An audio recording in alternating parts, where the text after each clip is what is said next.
Tervetuloa meikäläisen puolesta tosiaan Paloturvallinen taloyhtiö 2024 webinaarin pariin.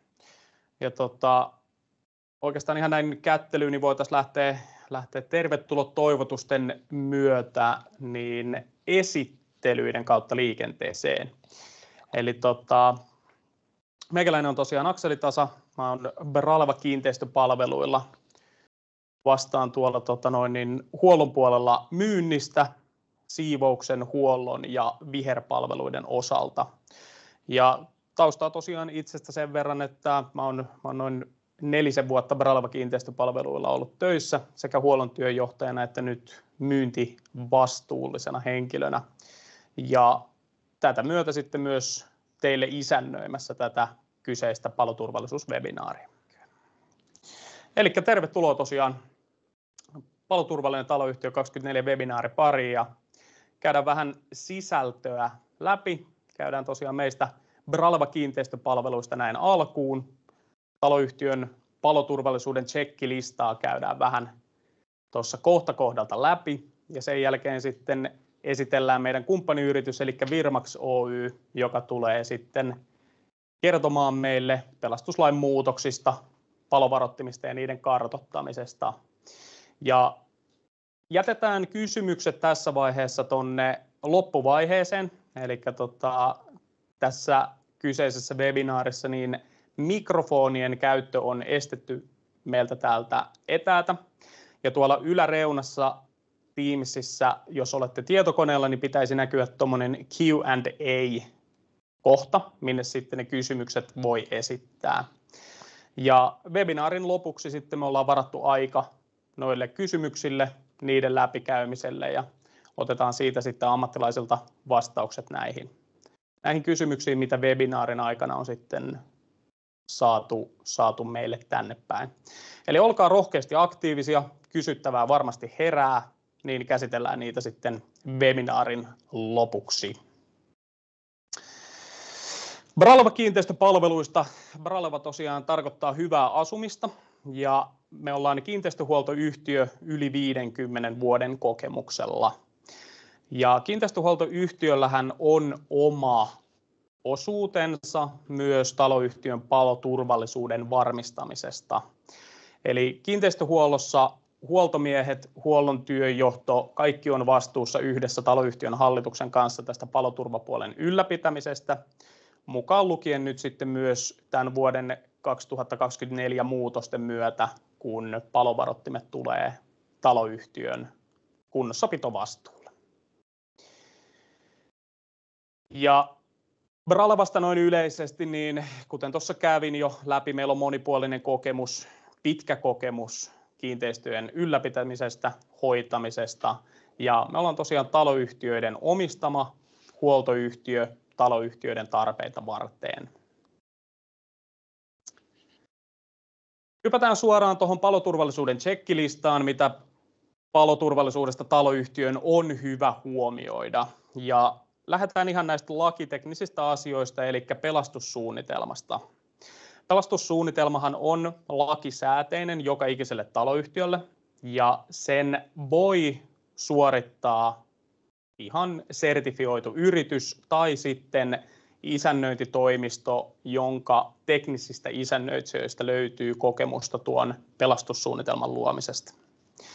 Mikäli olette meidän asiakas, niin teillä on mahdollisuus isännöinnin tai huollon kautta pyytää sitten tarjous tuohon pelastussuunnitelman luomiselle. Eli me saadaan meidän kattavan kumppaniverkoston kautta sitten toimitettua meidän asiakasyhtiöille näitä pelastussuunnitelmia ihan sen taloyhtiön tarpeen mukaan.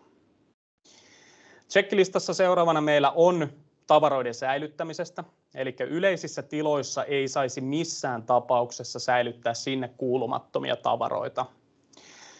Kiinteistöhuolto käy näitä tiloja läpi viikoittain kiinteistökierrostensa yhteydessä ja informoi isännöitsijöitä paloturvallisuuden oikeastaan niin kuin riskin kautta niin, että siellä käytävillä yleisissä tiloissa ei olisi sinne kuulumattomia esineitä.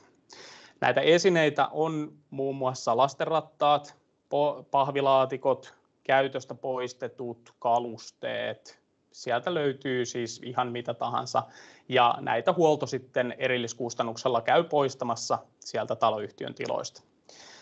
Tämä on yksi ehdottoman äärimmäisen tärkeä osa sitä paloturvallisuutta. Esimerkiksi sellaisessa tilanteessa, jos taloyhtiössä syttyy tulipalo ja sieltä täytyy vaikka päästä nopeasti pois, niin jos käytävillä on jotain sinne kuulumattomia asioita, esineitä, tavaroita, niin siinä tapauksessa sitten myös se pelastautuminen voi vaarantua. Eli pidetään kaikki turvassa, pidetään käytävät siistinä. Yhtenä lisätsekkilistan kohtana me suositellaan, että taloyhtiössä järjestettäisiin tämmöinen turvallisuuskävely. Eli käytäisiin läpi kävelyn aikana sekä taloyhtiön hallitus, puheenjohtaja, isännöitsijät ja kiinteistöhuolto läpi niitä paloturvallisuuteen liittyviä seikkoja.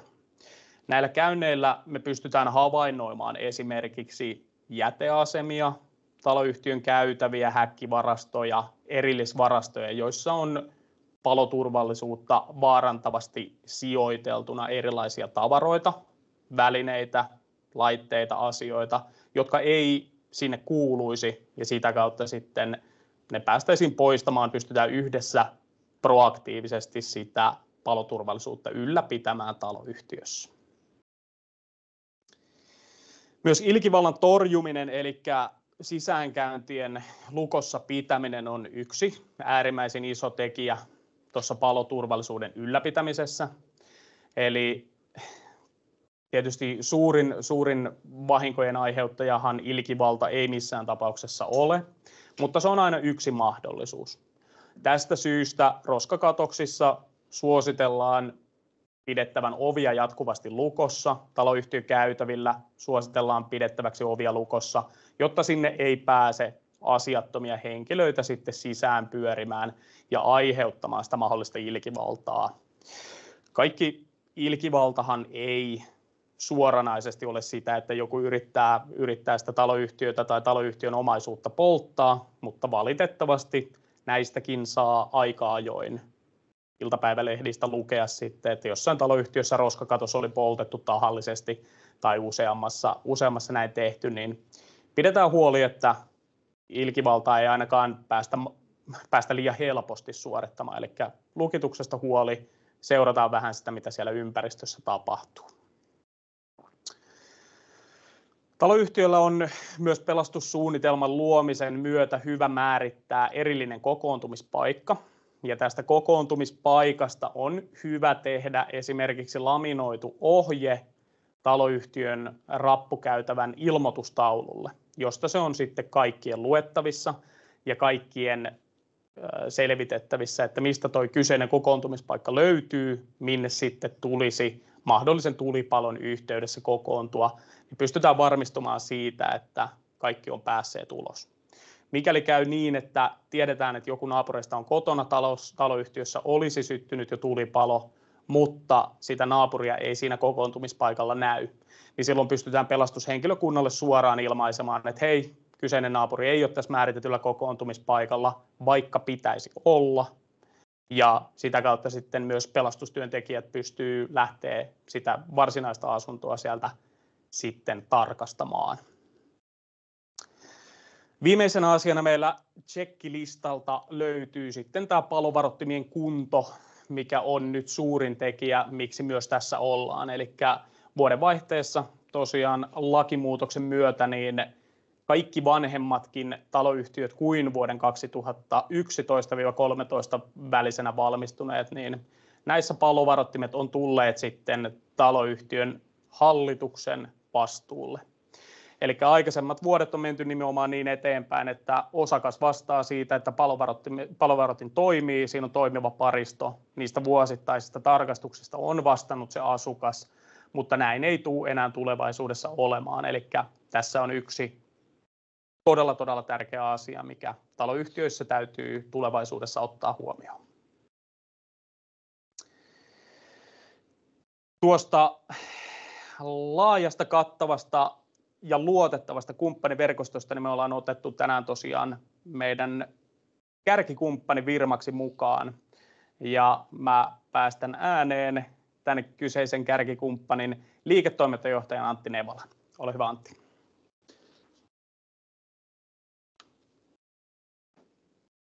Kiitos Akseli ja tervetuloa munkin puolesta tähän webinaariin. Ja meillä on täällä yrityksen puolesta edustus 2 Anttia löytyy tähän. Eli mun nimi on Antti Nevala ja toimin huoltopalveluiden liiketoimintajohtajana. Ja sitten kollega Väyrysen Antti niin on meillä tämä paloturva-asiantuntija ja toimii meidän tytäryhtiö Ganeen toimitusjohtajana. Ja Tervehdys vaan. Mun osuus kerron yhtiöstä, eli ollaan tosiaan Virmax-konserni. Virmax Oy on itsessään tämmöinen 15 vuotta vanha alun perin sähköurakointiin keskittynyt yritys. Ja vuosien varrella on kasvettu ja kehitytty tämmöisten kattavien taloteknisten palveluiden toteuttajaksi. Ja me ollaan tämmöinen 120 henkeä työllistävä kotimainen yrittäjävetoinen yhtiö. Ja meillä on 2 selkeää palvelualuetta, eli tarjotaan tämmöiset kattavat huoltopalvelut ja sitten kiinteistöjen kestävät energiaratkaisut. Ja tosiaan Virmax Oy on emoyhtiö ja 3 tytäryhtiötä on Putkimaatti, joka toteuttaa tämmöisen lämpöpumppu vesi-ilmalämpöön, maalämpöön, lämmön talteenottoratkaisuiden asentamista ja huoltamista. Virmax Solar, jolla toteutetaan taloyhtiöiden aurinkovoimalahankkeet, ja sitten Gane, jolla tehdään automaatio- ja turva-alan asiantuntijatehtäviä ja sitten asennus- ja huoltopalveluita.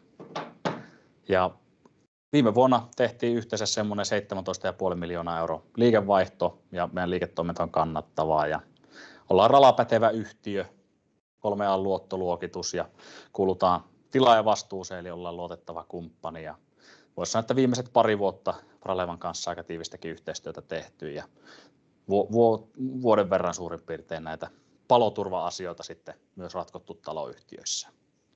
Ja asiantuntijapuheenvuoron meillä pitää kollega Väyrysen Antti ja päästänkin seuraavaksi Antti ääneen kertoo pelastuslain muutoksista ja muusta paloturva-asiasta. Ja mukavaa iltaa. No niin, tervehdys vaan kaikille minunkin puolesta. Ja lähdetään käymään pelastuslain muutosta ja paloturvaratkaisuja, mitä on tässä pähkinänkuoressa.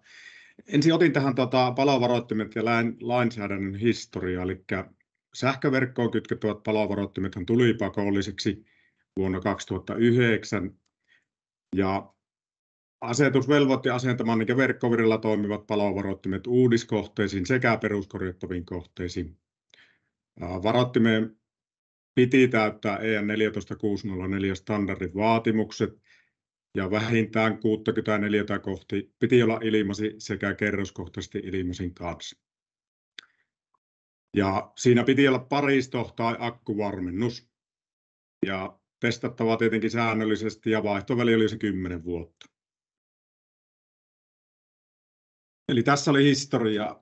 Sitten mikä muuttuu meillä nyt, kun tulee tämä uusi pelastuslain muutos. Eli tärkeä aihe, niin vastuu palovaroittimien hankinnasta ja kunnossapidosta siirtyy asukkaalta rakennuksen omistajalle kautta taloyhtiölle.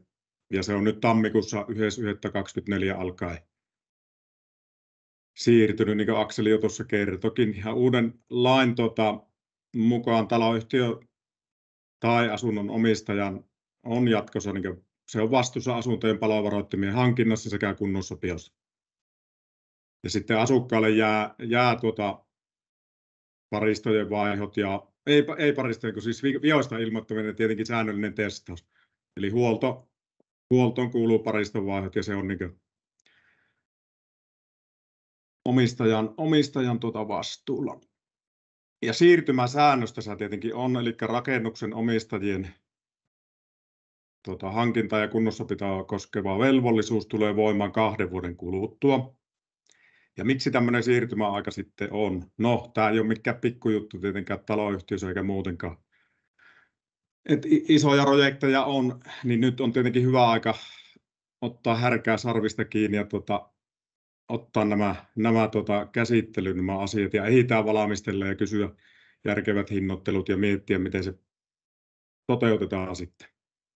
Ja siirtymäaika päättyy tuossa sitten 2 vuoden päästä, eli 1.9.26.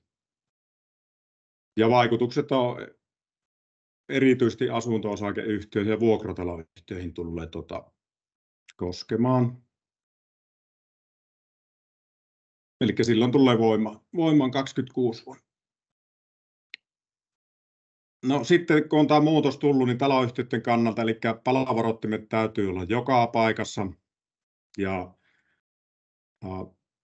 no tuossa on tämmöisen otin tutkimuksen mukaan, niin kun on tehty tämmöisiä tutkimuksia, niin aikaisemmin on ollut niin jopa 70% niin palovaroittimissa on ollut jotakin puutteita, tai se on puuttunut kokonaan. Ja sitten mikä on ollut vuokraantajan vastuulla olevissa kohteissa, niin se on ollut 20%. Ja palovarot ihan halpa henkivakuutus, tätä on kyllä tärkeää olla kunnossa. Ja no nyt kun on tehty tämä muutos, niin sitten tietenkin omistajilla on tiedossa, minkä ikäisiä laitteita, kun niillä oli se 10 vuoden vaihtoväli, niin kun on tehty tämä, niin tiedetään, että siellä on tämä ikäinen laite. Paristojen ikä ja vaihtovälit on tiedossa. Huolto helpottuu, kun tiedetään, että kaikki on nyt, vaikka paristot on vaihdettu tällöin ja tällöin, niin tiedetään aina reagoida uudestaan. Niin. Ja taloyhtiön maine tietenkin tähän on tämmöinen lisätty, niin no tuohon se mainetta ja semmoinen arvo säilyy. No sitten vuonna 2010 tai sen jälkeen rakennetut yhtiöt, eli niissähän oli jo se sähköverkkoon kytketty palovaroitin ja niistä jo vastaa nyt taloyhtiö. Tässä huomioitava tietenkin se, että jos se on siellä vaikka 2010 vuonna silloin alkupäässä tehty tai asennettu laite, niin siinähän on se vaihtoväli alkaa olla ja on mennyt yli, eli ne tulisi huolehtia sitten, että ne vaihdetaan. Ja asukas tietenkin huolehtii käytöstä, testaamisesta ja jos on vikoja, niin ilmoittaa taloyhtiölle tai omistajalle. Sitten ennen 2010 vuotta rakennetut taloyhtiöt, niin sama homma, eli taloyhtiön vastuulla on huolehtia, että kaikissa asunnoissa on toimivat varoittimet. Niissä voidaan käyttää tämmöisiä akulla olevia varoittimia tai paristokäyttöisiä, ja silloin ei tietenkään tarvitse sähkökaapelointia, mutta että huolehditaan ne, että siellä on kaikkia ajan tasalla. Sitten jos tulee tämmöinen iso rakennusluvan alainen saneeraus, niin silloin tietenkin vaatimusten myötä tulee asentaa ne palovaroittimet sähköverkkoon ja akkuvarmennuksen taakse. Ja 10 vuoden vaihtoväli on näissäkin. Ja asukas taas tietenkin huolehtii siitä asianmukaisesta käytöstä, testaamisesta ja vikojen ilmoittamisesta. Sitten mitä meillä on ratkaisuvaihtoehtoja, eli no, löytyy ne varoittimet, eli EN 14604 standardiin perustuvia, niitä on sähköverkkoon kytkettäviä tai akullisia ja paristolla olevia varoittimia. Käyttöikä 10. Tämä tulee monta kertaa tässä, mutta se on tärkeä pointti huomioida, että se 10 vuoden käyttöikä on niillä. Lisävarusteena näihin saa, eli tämmöisiä ketjutusmahdollisuuksia, että jos vaikka yhden huoneiston ilmasimet on ketjutettu yhteen, niin ne saadaan kaikki hälyttää yhtä aikaa. Myös etäohjauksia tai tämmöistä hallintaa ilmasimeen saadaan, riippuu vähän mallista riippuen. Sitten meillä löytyy paloilmaisijärjestelmiä, eli se voi olla vaikka koko kiinteistön käytössä tämmöinen yhteinen järjestelmä. Ja siitä tulee myöhemmin tulla lisää. Näillä on elinkaari on pitkä, 20-50 vuottakin voi olla. Toki ei se tarkoita sitä, että se on niin huoltovapaa, että sitäkin pitää huoltaa ja ilmasimia täytyy puhistaa, vaihtaa. Ja etu on tietenkin se, että niissä on se keskitetty ilmaisinkohtainen valvonta. Ja voidaan myös paikallisesti tai etänä, paikallisesti siltä keskuslaitteelta katsoa tai sitten etänä etämahdollisuudella ja siitä tulee tulla myöhemmin lisää sitten. Sitten tässä oli muutamia yleisesti malleja, eli sähköverkkoon, minkälaisia löytyy kytkettäviä varoittimia, niin on tämmöinen 10 vuoden varakäyntiakulla oleva malli. Tämähän on huoleton sillä, että tämä menee koko se huoltoväli tai vaihtoväliin 10 vuotta. Ja sitten toinen oli se paristokäyttöinen varoitin. Ja näihin on lisävarusteena sitten aina saatavina joko se ketjutus tai tämmöinen testaus kautta langaton painike. Sama homma löytyy sitten itsenäisesti ketjutettavilla palovaroittimilla, niin jossa ei ole kaapeleita, eli niin silloin voidaan mennä näillä. Hetkinen, tuliko mulla äsken, otatko vajaakseli se edellisen? Joo, sori, eli sähköverkkoon kytköt oli tuossa kyllä. Ja niissä oli eli akku- tai paristovarmennus kyllä. Eli nämä oli siihen 2009 jälkeen rakennetut kiinteistöt. Ja sitten aikaisemmat, niin niihin menisi tämä itsenäinen palovaroitin, eli akulla toimiva tai paristolla toimiva. Ja näihinkin sai lisävarusteena tuo ketjutuksen sekä testaus- ja vaimennuspainikkeen, riippuen mallista vähän, mutta löytyy tämmöisiä. Sitten laitan tähän tämä lisävaruste, eli tämmöinen testaus- kautta vaimennuspainike, minkälainen löytyy. Tämä helpottaa tietenkin sitä ilmasimen testausta ja hallinnointia. Ja sillä pystytään turvallisesti lattiatasolta testaamaan ilmasinta, kun ilmasihan voi olla välillä tosi korkeallakin. Ja etenkin ikäihmisille ja liikuntarajoitteille tämmöinen on ihan hyvä. Toki meille kaikille, ettei tarvitse korkealle lähteä, mutta vaihtoehtona löytyy tuommoinen. Sitten ilmaisijärjestelmistä, eli tämä on keskitetty järjestelmä. Siihen tulisi keskus ja sen taakse tulee kaikki nämä laitteet. Ja se voidaan koko taloyhtiökohtaisesti ottaa, eli asunnot ja sitten kaikki mahdolliset rappukäytävät, porrashuoneet, yleiset tilat. Hälytykset saadaan yleisistä tiloista myös asuntoihin, nämä aika vapaasti ohjelmoitavia. Eli voidaan vaikka, jos kellarissa on tulipalo, niin se voidaan laittaa myös ilmoitusohjelmoja sillä, että se ilmoittaa niissä asunnoissakin, vaikka se ylimmän kerroksen, 6. kerroksen asukas tietää nyt, että kellarissa palaa. Näihin löytyy ääniohjaavia tämmöisiä painikkeita lisävarusteena, jotka kertoo sitten sinne voidaan eri kielillä määritellä sitten, vaikka kiinteistössä tulipalo kellarissa tai näin poispäin. Toki jos on tämmöinen järjestelmä, niin porraskäytäviä tämmöisiä laitetaan sireenit aina sitten, että nehän kun soi, niin tietenkin asukkaat tietää, että nyt jossakin palaa. Mikä etuna on keskitetty valvonta tietenkin, tuonne keskuksellehan tulee kaikki ilmaisinkohtaiset tiedot, myös viat ja häiriöt menee siihen. Sitten niistä saadaan jälleen antua eteenpäin kiinteistöhuollolle, valvomoihin, vartiointiliikkeeseen, jne.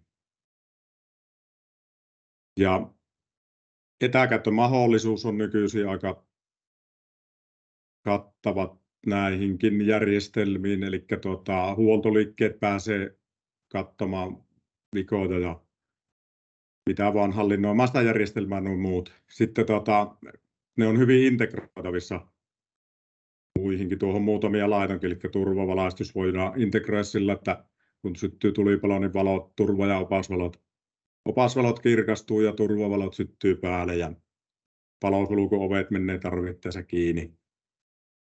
Eli hyvin laajasti ja vapaasti ohjelmoitavia järjestelmiä sillä lailla. No sitten yhteenvetona tässä tietenkin niin palovaroittimien toiminnasta ja sijoittelusta, eli varoitinhan tulisi asentaa kattoon ja tuossa on vähintään 50 senttiä lähimmästä seinästä ja 64 kohden aina 1 ja joka kerrokseen tulisi vähintään. Ja mitä tiloja on, niin mihin kannattaa laittaa, eli tilat, missä tietenkin yövytään poistumisreiteille, portaikot ja tämmöiset korkeat tilat, niin savuhan menee aina ylös, niin sieltä saadaan hälytys nopeimmin. Ja jos niitä ketjutetaan, niin saadaan yhtä aikaa hälyttämään ilmasimet. Ja suositeltavaa silloin tietenkin, että huoneistokohtaisesti tämä tehdään. Tämä ketjutus, niin saadaan aina huoneistossa soimaan, jos on tämmöinen paikallinen palovaroitinjärjestelmä. Sitten mitä meillä on palovaroittimien testaukseen ja huoltoon tulee, niin mä aina sanon, että se olisi hyvä tehdä tietenkin kuukausittain, niin siihen tulee semmoinen rutiini sitten siihen hommaan. Ja paloilmoitin puolellahan tehdään aina, eli tämmöiset isommat kohteet, mihin vaaditaan paloilmoitin, niin näissähän tehdäänkin sitten aina kuukausikokeilut. Niin tuo testaus olisi hyvä tehdä kuukausittain, ja sen testauksen tietenkin näissä paikallisissa varoittimissa voi tehdä testipainiketta painamalla. Pääsääntöisesti se on noin, eli sitä kun painetaan tietty aika, niin se tekee sen testin ja sireeni soi. Ja vaihtoväli ilmasimilla on se 10 vuotta ja tämän jälkeen se tulisi vaihtaa uuteen, eli sen käyttöikä on siinä. Ja toki voi myös käyttää tämmöistä testikaasua testaukseen, mutta tämä on niin kuin, huoltoliikkeet yleensä käyttää, mutta tuo testipainikka on ehkä semmoinen, mitä asukkaat voi tehdä. Kiinteistöhuolto ja tämmöiset, jos ne tekee, niin ne käyttää testikaasua, voi käyttää. Ja jos on tämmöinen palovaroitinjärjestelmän vuosisopimus voimassa, vaikka meiltä Virmaksilta saa tämmöisiä, niin silloin tietenkin huoltoliike suorittaa huollot ja raportoi tapahtumat ja kirjaa ne vaikka talokirjaan ja vastaavia. Ja näin on koko ajan ajankohtainen tieto sitten saatavilla, missä mennään ja mikä on laitteiston kunto. Sitten tähän mä vielä otin tämmöisiä hinnoittelun vaihtoehtoja, mitä on. Eli tämä on pelkkä laitehinta semmoinen, että tuossa markettivaristovaroittimia, mitä kattelin, niin se hintahaitari riippuen vähän mallista ja ominaisuuksista, niin tuossa 6 eurosta 50. Ja sitten tietenkin mitä paristot tekee, kun 10 vuoden aikana vaihdellaan niitä, niin se kulu olisi siinä. Ja palovaroitin 10 vuoden akulla noin 40-50 euroa. Sitten oli tuossa tuo 10 vuoden akulla ja sitten jos siinä on se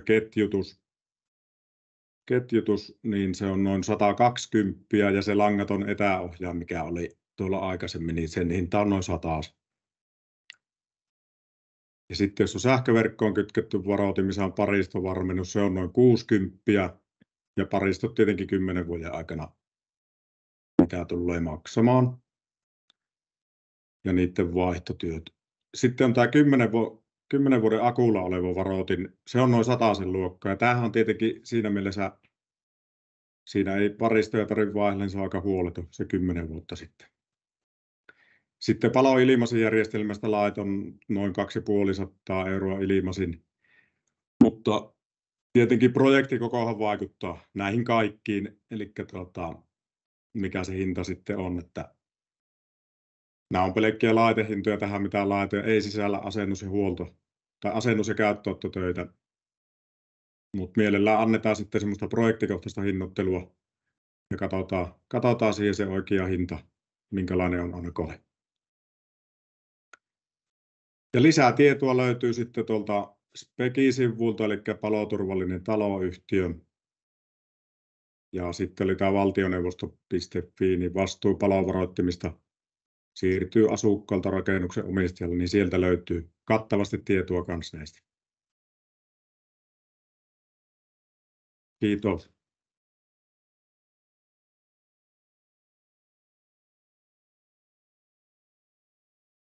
Yes, kiitoksia tosiaan Väyrysen Antille ja pidetään tässä tosiaan molemmat kuitenkin edelleen linjoilla, eli Väyrysen Antti sekä Nevala Antti ja ruvetaan käymään tosiaan noita kysymyksiä tuolta läpi ja hyvän määrän olette tänne saanut meille kysymyksiä laitettua, todella asiallisia kysymyksiä. Ja jos vielä haluatte esittää, niin niitä pystyy sieltä tosiaan yläreunasta Q&A-kohdasta niin lähteä sitten meille syöttämään, niin ne tulee tänne meille näkyviin ja me sitten käsitellään ensimmäisenä. Mutta Väyrynen, kun siinä oot linjoilla, niin täällä ensimmäinen kysymys, mikä meille on tosiaan esitetty, on, että paljonko maksaa toi kyseinen palovaroittimien kartoitus. Niin tästä tietysti riippuen vähän projektikoosta, taloyhtiökoosta, että millaisesta on kyse, niin minkä kokoisesta taloyhtiöstä on kyse, niin tehdään arvio aina sen taloyhtiön koon perusteella. Ja tarjouspyyntöjä, hinnoittelupyyntöjä, ne pystyy laittamaan tuonne meille myynti@braleva.fi sähköpostiosoitteeseen, niin sieltä sitten palataan yhteyteen näistä. Eli ei pystytä antaa ihan lonkalta hintaa, vaan täytyy pikkasen tietysti kartoittaa sitä taloyhtiötä ylipäätään, että mitä sieltä on, niin talokohtaisesti aina. Seuraava kysymys, mikä meillä on tullut, niin mä voisin tämän esittää Väyryselle. Eli missä vaiheessa pitää reagoida, jos siirtymäaika on 2 vuotta? No kyllä mä lähtisin jo nyt tekemään sen kartoituksen heti ja niin edespäin. Tuo ollaan jo menossa kumminkin, pari kuukautta on kohta mennyt ja se on kumminkin oma prosessi sitten, kun siinä käydään läpi mitä tarvitaan ja tarjoukset pyydetään ja näin, niin mä laittaisin heti jalalle sen kumminkin homman. Ja niin hyvin kerkiä, että myöhässä ei olla vielä, mutta nyt kannattaa ottaa ihan heti se tapeti. Joo, kyllähän se näin on. Eli siirtymäaika tietysti niin kuin lyhyesti yksinkertaistettuna, niin ei tarkoita sitä, että kannattaa odottaa sinne viimeiseen mahdolliseen päivään, vaan hyvissä ajoin kannattaa olla liikenteessä. Tämä ei kuitenkaan tule muuttumaan tästä yhtään mihinkään, vaan se jää taloyhtiöille aina kuitenkin tulevaisuudessa vastuulle, niin sen takia olkaa mieluummin ennemmin kuin myöhemmin liikenteessä. Täällä on Antti toinen kysymys esitetty teikäläiselle, eli jos ei ole verkkovirtaan kytkettäviä varoittimia tällä hetkellä taloyhtiössä, niin kannattaako niitä lähteä kytkemään verkkovirtaan? No mä ottaisin ehkä tarjouksen, siis alan tekijöiltä, niin ottaisi molemmista. Siis senhän voisi ottaa se. Ehkä suosittelen sitä akkuvarmennettua, jos ei päädy siihen jos ei tarvitse niin sähköverkkoon nyt tässä vaiheessa liittää, niin suosittelen tietenkin sitä akkuvaihtoehtoa, mutta ottaisin myös sen sähköverkkoon kytkettävän vaihtoehdon. Ne saadaan nimittäin aika nätisti valaistusryhmiltä otettua siihen ja se on kumminkin huolettavampi ja siis sillä lailla. Ehkä mä ottaisin molemmista ottaa. Siinähän ei kumminkaan menetä mikään, niin näkee sitten mikä se on. No niin, yes. Seuraava kysymys täällä on, joka on esitetty, on, kuinka usein paristot pitää uusia varoittimiin. Niin mä ottaisin ehkä kiinteistöhuollon kantaa pikkasen tähän. Noita paristojen vaihtoja niin lisätään huoltosopimukseen jatkuvasti tämän lakimuutoksen myötä. Ja kerran vuodessa on hyvä vaihtaa niitä paristoja varsinkin näihin markettityylisiin varoittimiin, mistä tuossa Väyrysellä esimerkki olikin. Samalla kun nämä markettivaroittimet siellä, jos taloyhtiössä näitä on, varsinkin vanhemmissa yhtiöissä, jossa se palovaroitin kanta on päässyt muuttumaan todella paljon vuosien varrella, niin se kerran vuodessa tehtävä testaus ja pariston vaihto edesauttaa sitä, että se taloyhtiö pysyy paloturvallisena, pystytään pysymään myös kartalla siitä, että ne varoittimet on oikeasti toimintakuntoisia. Niin sen takia ehdottomasti suositus olisi tässä vaiheessa se kerran vuodessa. Akkulaitteista sitten tietysti Väyrynen osaa sanoa vähän paremmin mitä on sitten esimerkiksi verkkovirtaan kytketyissä laitteissa, että mikä siellä se suositeltu vaihtoväli olisi. Siis akkulaitteessa oli, että siinä on se 10 vuoden akku, niin sen pitäisi kestää siinä 10 vuotta sillä nimenomaan. Joo. Yes. Seuraava kysymys on ihan suoraan kanssa Antille, eli mitä etuja paloilmoitejärjestelmästä on versus tavalliset palovaroittimet? No palovaroitinjärjestelmä on tietenkin, siinähän oli se pystytään aika vapaamuotoisesti tietenkin ohjelmoimaan turvallisuuden kannalta tietenkin sillä, että se saadaan just soimaan vaikka asunnoissakin, jos halutaan. Siinä on etäkäyttömahdollisuudet. Sitten koko ajan se ajankohtainen tieto tietenkin, missä mennään, kun sehän keskuslaite seurailee ilmasimien kuntua. Viat saadaan heti kiinni. Sitten integrointi oli, eli eri järjestelmissä saatiin integroitua. Ja jälleenannot, eli jos halutaan kiinteistöhuoltoon, valvomoihin sun muuhun, niin etuja on kyllä paljon. Ja sitten tietenkin sillä oli elinkaari oli pitkä. Pitempihän se oli kuin muilla. Kyllä. Koskeeko vaatimus myös autokatoksia ja parkkihalleja?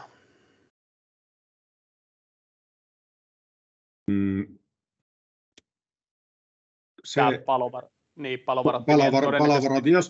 Jos sillä on, joltakin tapaa se koskee, jos sillä on uudemmissa taloyhtiöissä monesti, jos siellä saattaa tulla joko rakennusluvan kautta, tai sitten jos tehdään tämmöisiä latausasemajuttuja, niin silloinhan otetaan nämä tapetit, ja monesti tulee sitten paloilmoitio sinne sillä verukkeella. Mutta pääsääntöisesti tämä on nyt, että noihin asuntoihin se on niin näin, mutta sitten aina vähän se käyttötarkoitus ratkaisee sitten, että minkälaista se autohalleissa ja näissä on niin, ja katoksissa. Joo, ja tietysti tämä on varsin hyvä esimerkki myös sille, että mitä kartoitus maksaa, että minkä takia se ei ole myöskään näin yksinkertaista. Pelastuslaki ei ja paloturvallisuussäädökset ei ole välttämättä ammattilaisellekaan ihan suoraan sellaista, että hei, näin se menee, vaan siellä tulee nimenomaan rakennuslupien ja muiden kautta sitten näitä erillisiä vaatimuksia, niin nämä on hyvä selvittää, sen takia se kartoitus on myös hyvä toteuttaa, jolloin siinä otetaan sitten oikeasti kaikesta selvää, että nyt on pelastuslakia noudatettu juuri niin kuin pitääkin. Kyllä. Kysymys tullut tosiaan tänne, käytiin jo läpi, kuinka usein paristoja tulee vaihtaa, niin markettivarottimissa suositellaan vuoden välein ihan maksimissaan 2, ja sitten akulliset varottimet oli siellä 10 vuodessa, ja siinä vaiheessa sitten tietysti vaihdetaan usein koko laite. Palovarottimien huolenpito Bralevalta on myös yksi kysymysmerkki, niin tähän suora vastaus on kyllä, eli meidän kautta pystyy ottaa huolenpitoa. Ja siitä suosittelen lähestymään meitä sähköpostitse myynti@braleva.fi.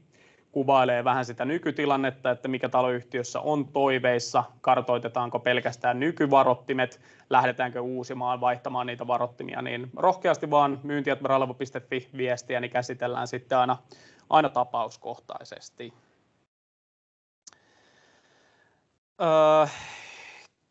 Yhdeltä käyttäjältä sitten on vielä tullut, että entä jos paristo on vain varavirtalähde, eli jos sähkövirta on kytketty, tämä on jäänyt vastaamatta kysymyksenä äsken, niin se paristo täytyy vaihtaa niihin verkkovirtaan kytkettyihin varottimiin myös. Se verkkovirtavarotin alkaa piippaamaan sitä, että se paristo on siellä loppu ja se on todella raivostuttava, se on todella tiheä se väli, niin sitä ei voi olla huomaamatta. Eli myös verkkovirtaan kytketyissä varottimissa niin se paristo täytyy vaihtaa sitten, kun varotin alkaa siitä itse ilmoittamaan.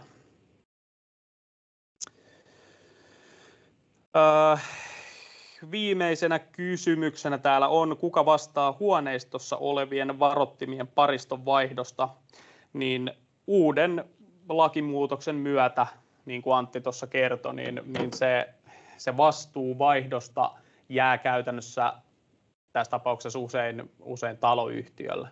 Eli taloyhtiö on viime kädessä se vastuullinen jolle se vaihtovelvollisuus jää, jos vahinko on päässyt sattumaan. Niin sen takia ehdottomasti tämä täytyy ottaa sellaisenaan sitten haltuun, että taloyhtiö vastaa siitä vaihdosta, ja vaihdon voi sitten suorittaa kiinteistöhuoltoyhtiön kautta.